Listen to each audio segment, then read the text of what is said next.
So, you want to be a blogger, you want to be a YouTuber, you want to grow your following on Instagram. This is the video where I lay it all out for you, how I went from 0 to 1,000 followers in 4 months, 4.5 months. It looks a lot like this.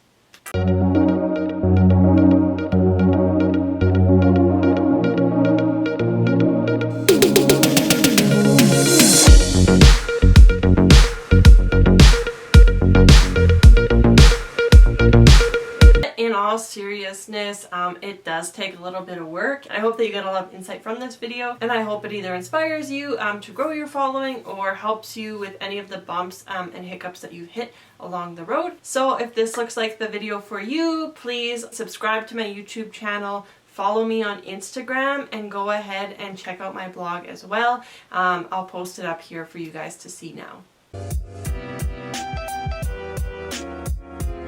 If you're watching this, it's because I just hit 1,000 followers on my Instagram. I know for a lot of big bloggers and big YouTubers, this is nothing new. This is like such a small drop in the bucket. But for somebody who's just starting in this, I am super psyched to have 1,000 followers on my Instagram. The reason I really wanted to do this vlog was for anybody else who's kind of thinking of getting into this space, launching their own blog, starting a YouTube channel, growing a following on Instagram. Sometimes I think it's easier to get advice and kind of connect with people at a smaller level. A lot of the people that I've reached out to that I've seen have really big followings and that have really successful blogs. When I try to reach out via Instagram, I just don't even get a response. I am just a nobody to them, and that makes sense. That's cool. That's fine. But I wanted to jump on here and just show you guys, you know, as a real person, as somebody who's also starting from the bottom, some tips and tricks of what has worked for me to get to this first milestone. So jumping right into it, the first thing I wanted to go over was I actually did post on my Instagram story looking for any questions that I could answer for you guys. One of the first ones I received was, how do you grow a following, tips and suggestions? So everything that I've seen so far, and of course I'm not an expert, like I said, I only have 1,000 followers on my Instagram, but to me that's huge considering I started from 0 back in January. So what I have done to get to this point was really try and be consistent in what I wanted to post. So I would start with a certain like aesthetic or theme that I kind of wanted my page to center around. From there, I just tried to post consistently. Probably when I first launched my blog and my Instagram page, I posted about once per day just because I really wanted to get that content reel up so that as followers were coming in, I had some posts to be seen. As it stands, I actually try to post every other day now, and that's just because I see a lot of other bloggers that I follow, and the ones that post every day or multiple times a day, it kind of clutters my feed, and I understand the analytics behind it, and I think for a lot of big bloggers, it likely does work with their audience. At this point in time, I don't think people are following me to be getting that consistent content every single day. So that's why I kind of pace mine to every other day. And then as well, to grow your following, if you are a blogger or if you are a YouTuber, you do want to try to pick a day to consistently drop your content. So if that's a blog post, you know, select Tuesdays. Every Tuesday you're going to have a new blog post, or every Tuesday you're going to have a new YouTube video. I am struggling with this lately. When I was working, it was really easy to be in a schedule. So every Sunday I was actually posting my new blog post and my new YouTube video. Since I've been laid off, my weekends are kind of spent with Shane and I. We like to hang out all Saturday, all Sunday. So I'm actually trying to transition my content to 2 days a week. That's Tuesdays and then Fridays. So now that you have your content down, you're posting consistently on your blog, you're posting consistently on your YouTube, you're dropping all that content on the same days every single week, but you still don't have the followers flocking to your page, you will have to put in a little bit of legwork. This is something I do every single day. This is something I did to get to my 1,000 followers. What you need to do is you need to find similar accounts to your own or similar accounts to your optimal follower. So what you will do is once you find that account that's quite similar to yours, similar blog content, similar look, similar profile, I will go into that profile and actually search through their followers. Now, what I typically do is I actually look for followers who have the story icon going around. For me, this is just a big flag. If the story wheel is going around, it means that their profile is public. So this makes it easier for me to spot those right away. And those are the profiles I click on first. And then from there, I can see their whole page. I can see all their posts. So the first thing I will do once I click on that profile is I will actually see if their number of followers is equal to or less than the amount of followers that they have. If their amount of followers is greater than the people that they're following, to me this is a red flag that they're likely not going to follow me back. They're likely trying just to grow their own follower base and not risk the amount of people that they follow. So if their followers is greater than their following, I disregard that profile and I go on to the next one. I don't even like a post. I just go to the next person down the list in my previous profile. So as we're trolling down the line, we'll find another profile with the story icon wheel because we know that their profile is not private. From there, if we find that their number of followers is equal to or less than the amount that they're following, we know that they're more likely to follow us back if we interact with their profile. Those are the people that I spend my time interacting with and trying to grow a real connection with. So from there, I go through their posts. I usually like on average 5 per person. If you're starting out, you may want to go ahead and like more just because you want them to know you're eager to gain followers. You want them to know you're eager to make a connection. Where I will caution you, and I've done this a couple of times, if you like too many posts in one day, I have no idea what the limit is, but I hit it.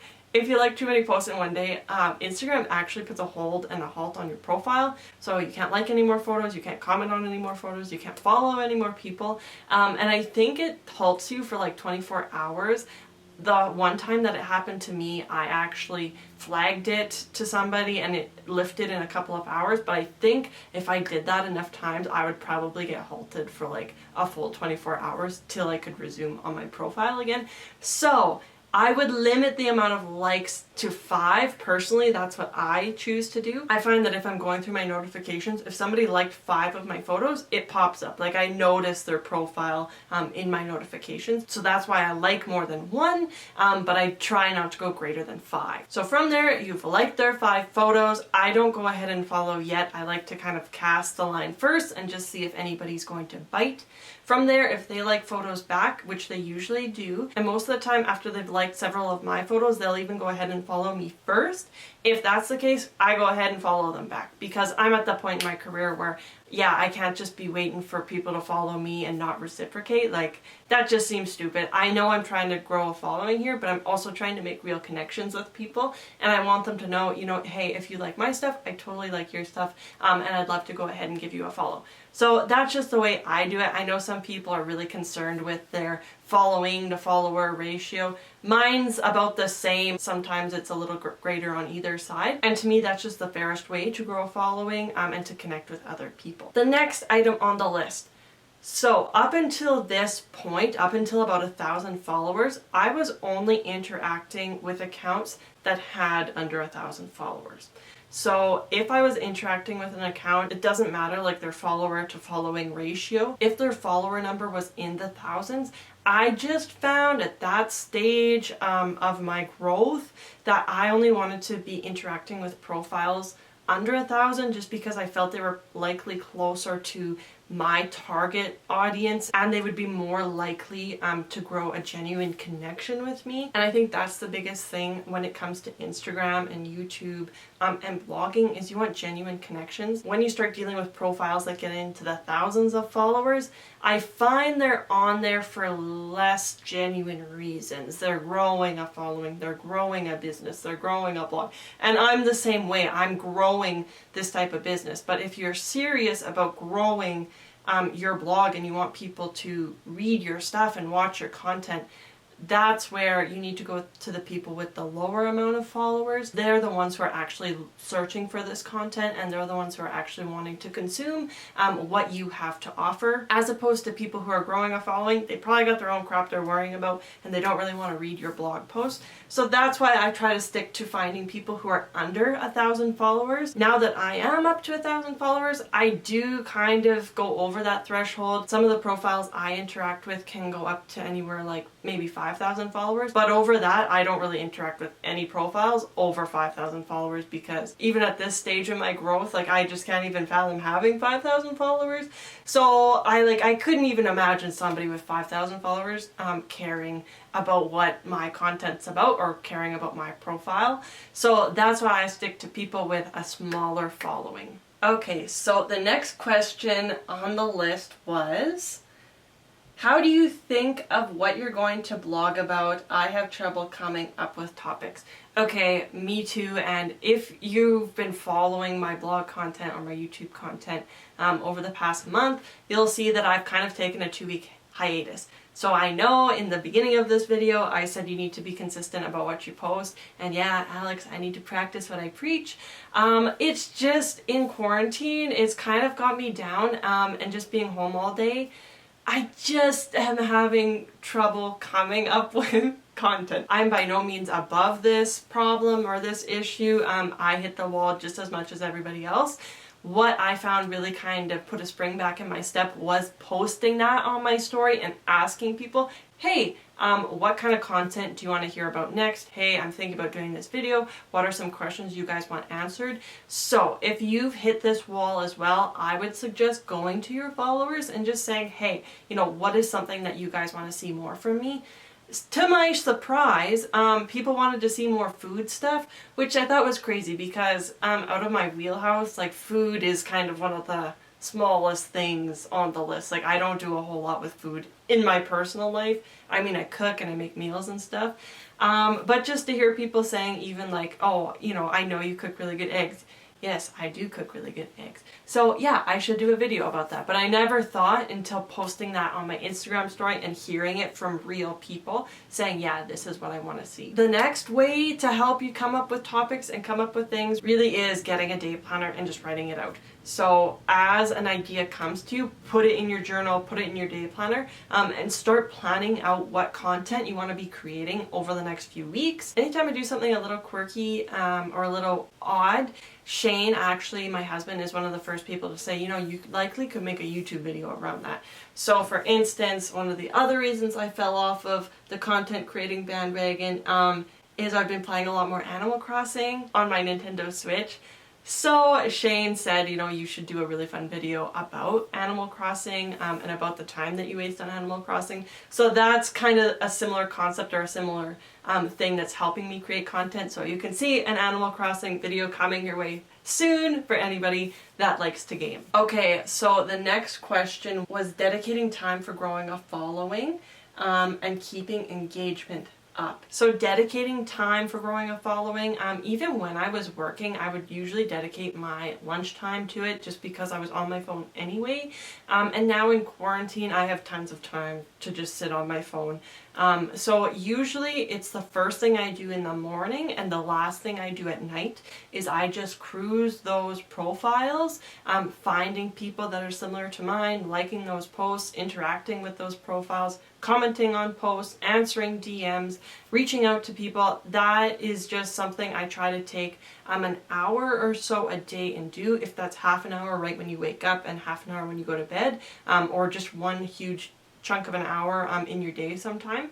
And honestly, some days I sprinkle it throughout the day, 15 minutes here, 15 minutes there. That's kind of how I dedicate my time to it. But you do have to know that it's something you should be doing every day if you're hoping to grow a following. This past week, I haven't really been doing it just because I've been nervous about hitting that 1K follower amount and not have any content to launch when I hit that number. So I really slowed down and I haven't seen a whole lot of growth. So when I say that interacting with profiles is probably the most important way to grow your following, I mean it, and that's why you need to dedicate time to it every day. So for every minute you wish you had, a higher following, you honestly can go out and engage with profiles to get that. Okay, next one was how to keep engagement up. Like I said, I'm not a pro. I don't necessarily know the best way to keep growing your engagement, but what I do find is when you are engaging with other profiles and you're liking all their posts, when I post a photo organically or just off of my own feed with 1,000 followers, I usually only get like 80 likes on a photo. But because I'm consistently every day engaging with more people, those are the people that are growing the engagement on each of those posts. So from engaging with, 50 profiles per day, my week's worth of content likely grows. The likes per post likely grow by like 150. So even if I get 80 organic likes off of my own followers, I could more than double that off of likes just from profiles that I've been engaging with that week. The next question was on hashtags, like how to use them, when to use them. I honestly can't even answer that. At this point, at this stage in the game for me, I don't notice if a hashtag gets me more likes or gets me more engagement or gets my photo seen more. I just don't notice it. So at the beginning of posting, I was doing that 15 max hashtags or whatever per photo. I don't do that anymore. I'll maybe do 1 or 2 if I think they're witty and they kind of go with a post. If I'm wrong here and maybe like I'm missing out on some hashtag game, comment on this video, leave a comment on my blog, email me, DM me, all caps, like you need to be doing hashtags. Maybe I need to be doing hashtags. But at this point, I don't notice a difference with or without them, so I just kind of float somewhere in the middle. Okay, and the last question was how often to post. Like I said in the beginning, I wanted to get that content reel up so that I actually had something for my followers to see when they'd come to my page. So when I first started, I was posting once a day. When I had no followers, I think I did like 10 posts in a day just because I wanted to get some content on my feed. Now that I'm kind of established, now that I do have 1,000 of you guys seeing what I post, I don't want to clutter your feed and I don't want to be too much in your face. Sure, I want to be there as a familiar face and kind of always consistently be on your feed. I like to do that through stories and then a post every other day, just so you guys don't get annoyed with me. Like, I'm here and I love that you guys are following me and I love that you guys want to see what I'm doing, but I don't want that to change. I don't want you to get annoyed with me and click that unfollow button because I'm in your face too frequently. So that pretty much concludes all of the questions that I got from you guys on Instagram. If you have more content you want me to cover or other questions, please comment on this video, comment on my blog, or shoot me a DM on Instagram. I'd be happy to hear from you guys. Overall, I've only been blogging for like 4 months. For like 4.5 months, I'm consistent. This is what I've been doing to grow my following and to grow my content. Are there people doing it faster than me? Heck yes. Are there people dedicating way more time than I'm dedicating to it? Of course. And I do see in myself when I don't put the time towards it, I don't get the results I want. So if you're looking to do this and to grow a following or to launch something, you will notice the more time and effort you put into it, the more you will get out of it. So if it's something you really want to be doing, you just have to put yourself out there. Don't think about any of the negative things that people might be saying behind your back, because I guarantee you will get so many more positive comments on the posts you make and on the content that you create that you won't even remember that there are people that are probably out there speaking negatively of you, because the positivity outweighs so much of the negativity. So if you're thinking of making the leap, if you're thinking of taking the plunge, do it, go ahead, live your dreams, and who knows, you might actually grow this into a business that you can make a full-time living from. That's what I'm trying to do. So thank you guys so much for watching. If you haven't already, please go ahead and subscribe to my YouTube channel, like this video, comment on this video, go ahead on Instagram and shoot me a follow. I'm growing my pages. So thanks for coming along for the ride, you guys, and we'll see you next time.